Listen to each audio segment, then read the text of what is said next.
Pinupuri ka namin, O Diyos, Ama, Anak at Espiritu Santo.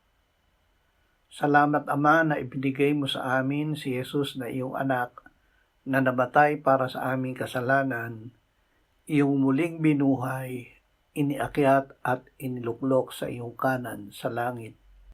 Salamat na ibinigay mo sa amin ang iyong banal na Espiritu at sa pamamagitan niya ay ibinuhos mo ang iyong pag-ibig sa aming puso.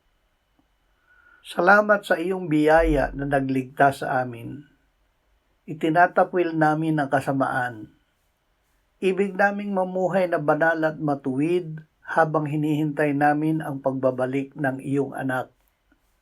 Salamat sa bigay mo sa aming kapangyarihan na maging masigasig sa paggawa ng mabuti. Amen.